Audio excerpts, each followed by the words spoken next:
Dr. Lawrence Yang, welcome to the IMGPH podcast. We're glad to have you here.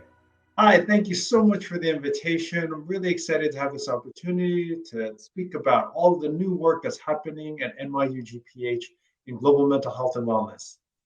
Amazing. So let's just hop right in into what we'd like to talk about. You've been working in the world of mental health and stigma for a number of years now. Could you give us an overview? And for those of us that are perhaps not familiar, how exactly can we define mental health and stigma? Yeah, that's a great question and something that's so important now, especially given the pandemic and the way that it's affected mental health in populations all over the world, obviously, including in the United States. Mental health, we can really think of, or mental health challenges, I suppose, the converse of it. We can think of it as anything that really impedes optimal, I guess, functioning in the world, right, or well-being in the world.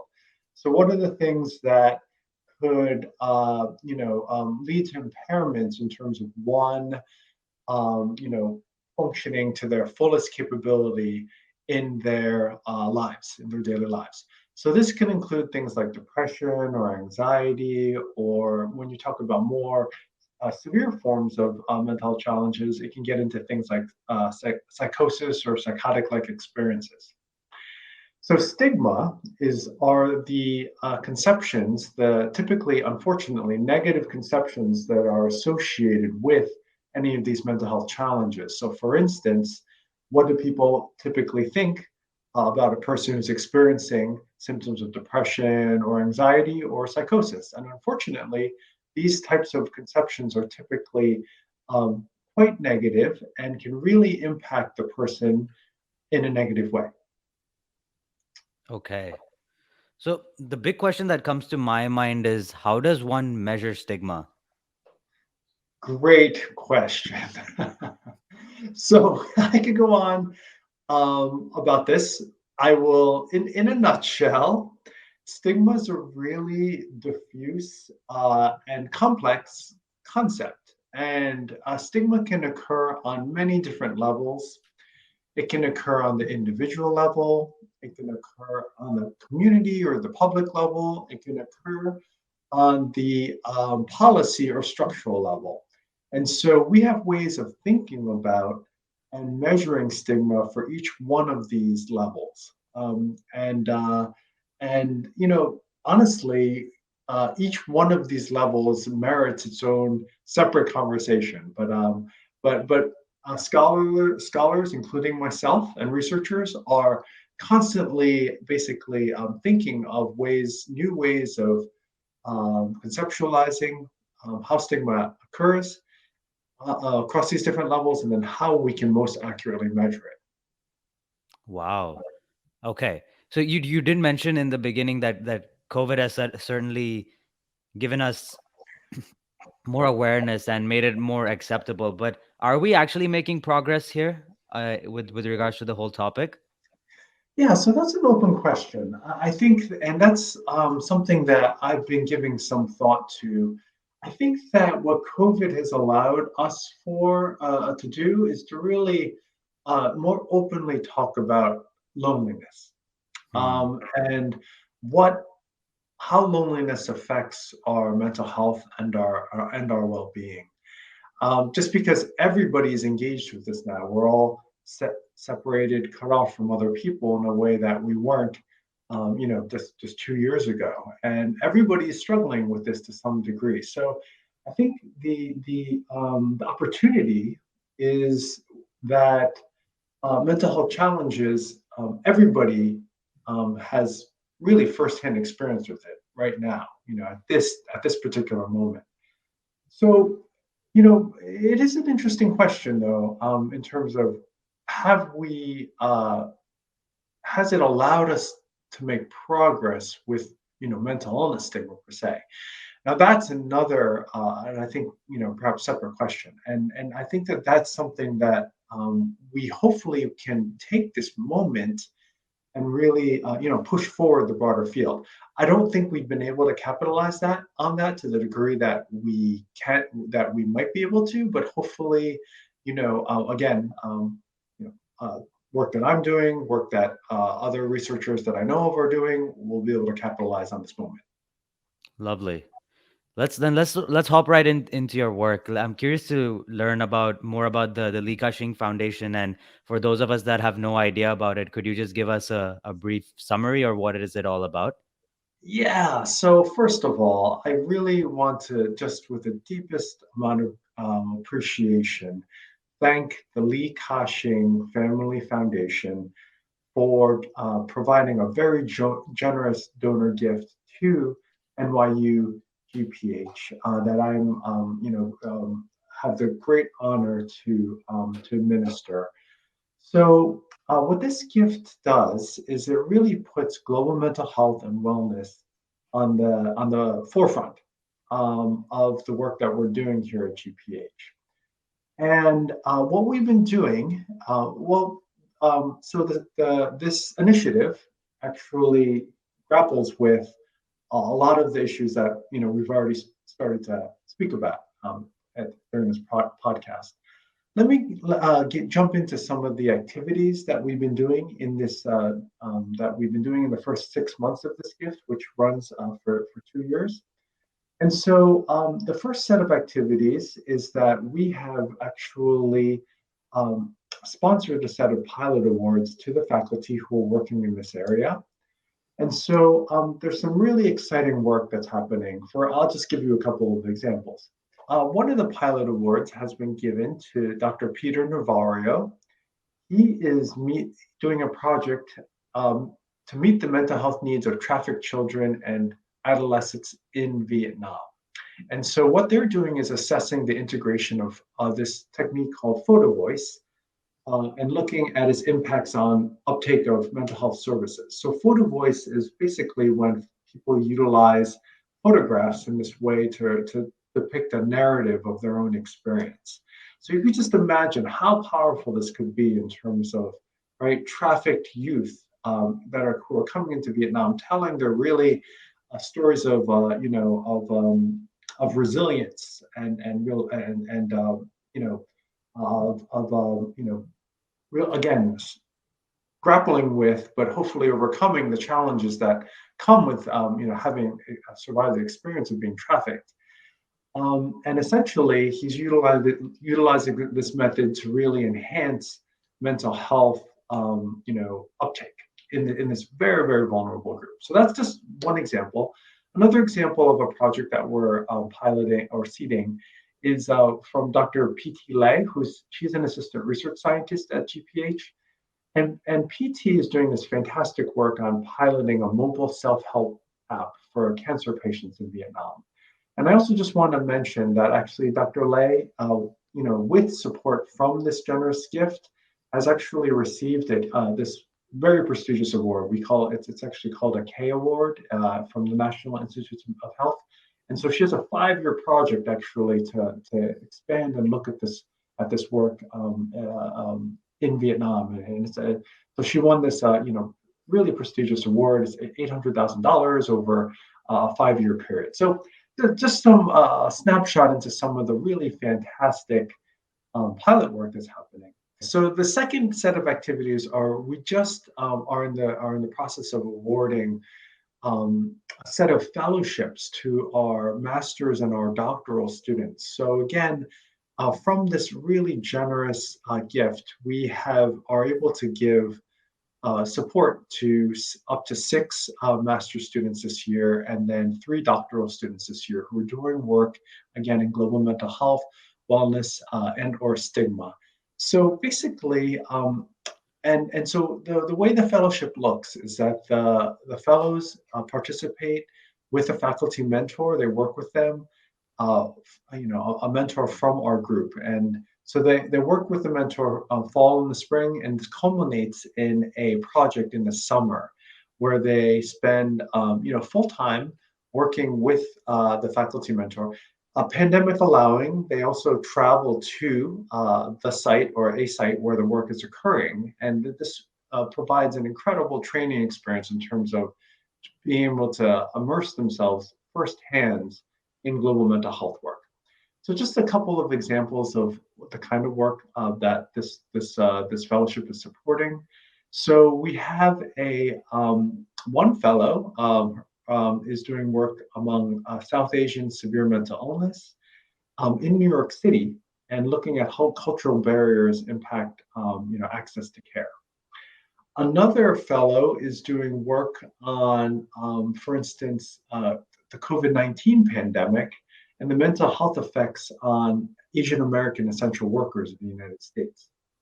So again, just to give you a sense of the diversity and the range of the topics, but it's so exciting that our students now will be able to engage, directly in these topics uh, due to the again the this generous gift. That is go ahead. Oh no, I'm sorry. Go ahead, please. I'm saying that is amazing. I mean, you've just touched the surface of whatever we're doing with this foundation, and there's so much to offer. What I'm curious to hear, Dr. Yang, more is what started your journey? How did you get into the space of mental health and being, because there is clearly a passion to your voice when you're talking about administering these things and the way you can describe each individual project. So I'm curious to hear a little bit about that. Sure, absolutely. So, just a bit about myself. I grew up actually outside New York City, so about in Westchester County. And at the time, it wasn't terribly diverse place. And so I grew up as one of the only ethnic minorities within my school, my town, and that had a profound effect on me in terms of the way that I felt different and alienated within my school. Uh, I did actually have a good friend group, a solid friend group, but and that was very helpful. But all the same, I think just culturally, I just felt very different. Just growing up in this setting, and I think that really stayed with me all throughout my development. And so in college and in graduate school, it was just an obvious choice to me to choose psychology, mental health, and then how culture really impacts mental health and stigma and well-being. It ties so deeply to my own experience. So I've taken this work when I did my PhD in clinical psychology at Boston University. I spent 2 years in China, in Beijing, China, and really understanding the way that mental illness, the way it looks, the way it's experienced by people with psychosis and their family members. In China, I saw the cultural impacts, the way that the family members and the people themselves just felt so marginalized and alienated from society. Hmm. And while my experience, of course, was different in many respects, there were some similarities just in terms of feeling that profound sense of difference. So the work that I do comes from a very personal place. I believe it's something that is really fuels the work that I can do in the world, and I hope enables me to approach the work in a more compassionate way. Um, and again, it's something that I've dedicated my life to, and it's it's something that I'm lucky to be able to actually dedicate my life to. I love that. I love that. Very, very relatable as well. Thank you for sharing that. You mentioned a little bit about cultures, and I'm curious to know, as you briefly touched upon, certain Asian countries where the concept of mental health is not as well defined, if you will. And we have, what are some countries we could learn from that have actually kind of gotten it right when it comes to the topic of mental health? Great question. So I'm going to take your question in a number two ways. So I'll answer it. Number one, I think that there are another area that I've done a lot of work on is basically a stigma of the at risk for mental disorder. So what happens if you're identified as being at risk for like a serious mental illness for psychosis?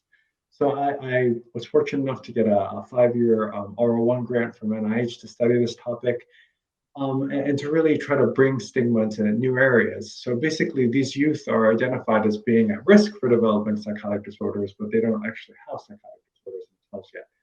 I will say that the United States actually took this marvelous work that was done in Australia. Australia pioneered all of this work a good 10 or 15 years before the US started to do this work. And so that is one example of an area when mental treatment of mental health really was done in a spectacularly innovative way in a new area. And then the US has adopted it. I'll take your question another way, though, actually, if I may, and Of just course. talk about how we are, utilizing some of the understandings that I've developed in mental illness stigma, how I've developed that in Asian groups in the U.S. and actually taken it globally. So some of the core work that I've done is in this concept of what matters most. And this borrows deeply from Arthur Kleinman's work from Harvard. I had the incredible opportunity to work with Professor Kleinman as part of this my training or mentored research award. This is called a K award. But basically, Dr. Kleinman is a renowned medical anthropologist, and I had the chance to work with him to understand culture and stigma and how those two things intersect. So, in a nutshell, um, culture shapes stigma in that stigma impacts everything, but where it hurts people the most powerfully are upon these capabilities that matter most in their local cultural setting. So I'll take this concept and just talk about it a little bit in two different settings that I've had the opportunity to work in.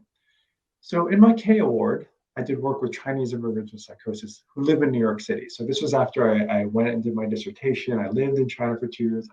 Took that knowledge, that cultural knowledge, and I brought it back to the United States and to New York City.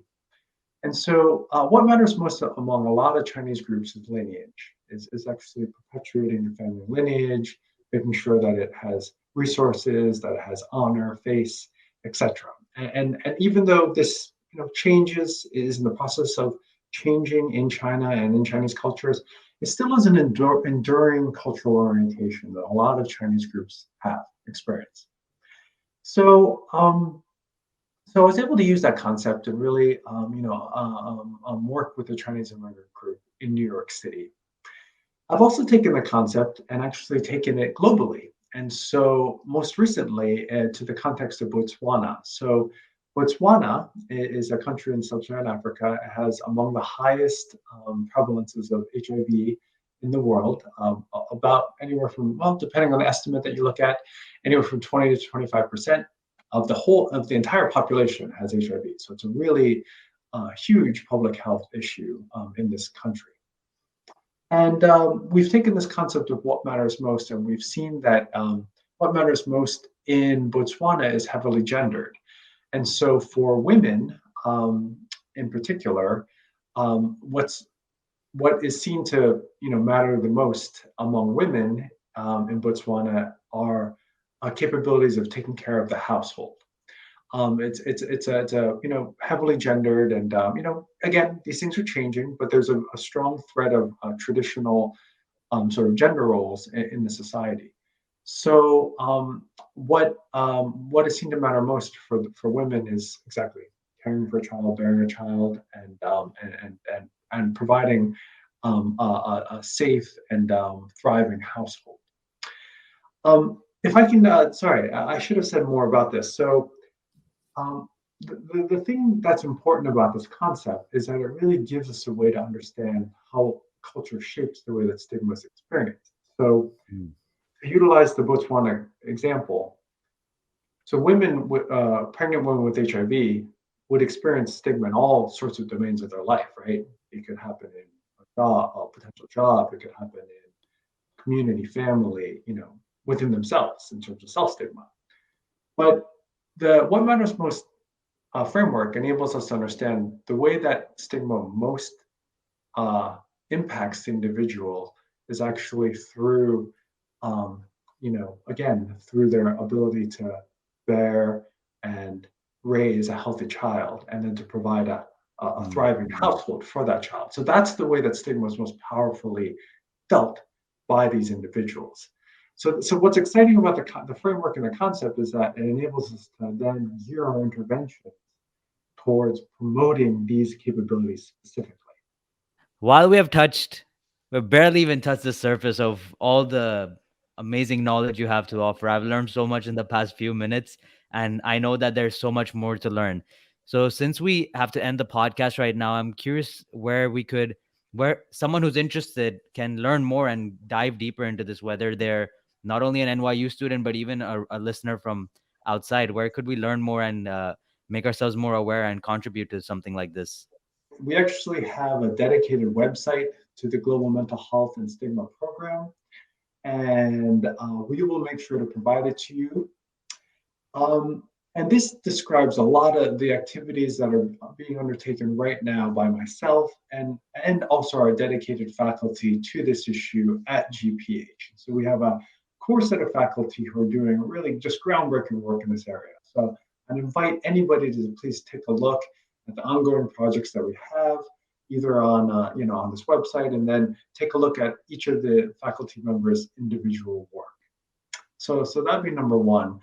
Number two, I would just invite people to exactly just who teaches a fantastic class in this area is actually Emily Goldman, one of our faculty, Dr. Emily Goldman. It's actually called Global Mental Health. So I think that would be another fantastic potential academic resource.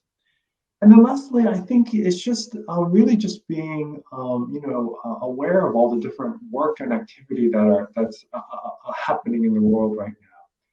There are a lot of efforts to try to counter mental illness stigma in all of its different forms. There is work that's occurring, let's see, through, California had this tremendous statewide campaign to try to end mental illness stigma. And that ran for several years. And I think it's called Each Mind Matters. It's either Each Mind Matters or Every Mind Matters.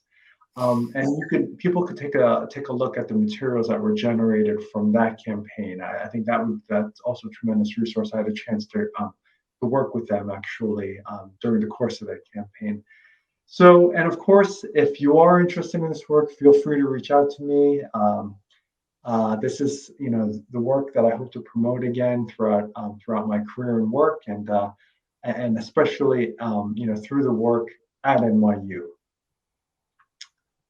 Lovely. With a short but very, very sweet podcast. Thank you, Dr. Yang, for an amazing, detailed amount of information and an awesome conclusion where we can go and find out more ourselves. We love A to have you real, on this podcast. you bet, a real pleasure. I'm happy to join. Take care now.